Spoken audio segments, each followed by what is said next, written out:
democracy compatible, I cannot think of a single Democrat who would be threatening the life of Mr. Haqqani to stop him from attending any kind of debate.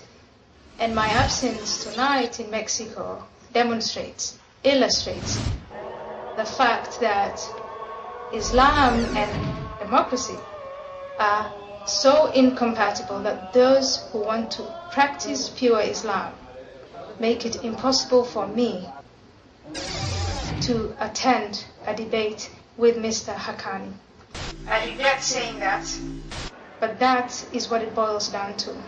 The difference that we have is that I do not believe in this notion of pure Islam. Yes, there are people who claim their Islam is pure, but there are others who claim there is an other pure Islam. So the question should not be phrased as, is Islam compatible with democracy? But phrased as, why is it that a majority of the Muslim world does not have democracy? That is an empirically accessible question. That is a political question. That is a sociological question. When people try to create a dichotomy between Islam and democracy, or Islam and modernity, or Islam and miniskirts, all of those are false dichotomies because they reduce it all to a theological argument, and the world of theology has more arguments than any other part of human existence. If I am raped, my testimony is worth half of my rapists. This is Sharia, this is the law. For me to prove in a Sharia court that I've been raped, I have to produce 4 witnesses, all male, who've watched the act. In the 7th century, patriarchal Arabia, that might have seemed progressive. But in the 21st century context, when we have discovered and are trying to establish in many parts of the world, and in democratic parts, human rights are established, I do not want to go backward. But there is no empirical evidence that every Muslim who is inspired by Islam wakes up in the morning thinking of, who am I going to kill today?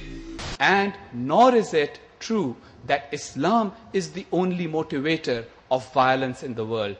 I will also argue that those people who threaten you are acting in the name of Islam. It is not an integral part of Islam that they should threaten you. And to make it sound as if it's an integral part of Islam is an injustice to those of us who are trying to mobilize the Muslim world in a democratic manner, in a reformist manner, in a liberal manner, and in a manner in which it becomes more compatible with the rest of the world rather than less compatible. The reason why people, regardless of their race, their color, their language, their geography, and are now fans of Bin Laden is because what he is saying is consistent with what is in the holy scriptures of the Muslims, the Quran and the example of the Prophet Muhammad. So, yes, Ambassador Haqqani, he is right. It is political, but it's politics inspired in the name of Islam. It is sociology inspired in Islam. Attitudes to women drawn from the Quran and from the example of the Prophet. The best thing we can do is identify Muslims universally as human beings like us, endowed with reason, and identify Islam as a set of beliefs to be incompatible with the notions of freedom and with democracy, and scrutinize and criticize Islam as such. My point is that Ayaan Hirsi Ali and many other people use the word Islam to describe a group within Islam.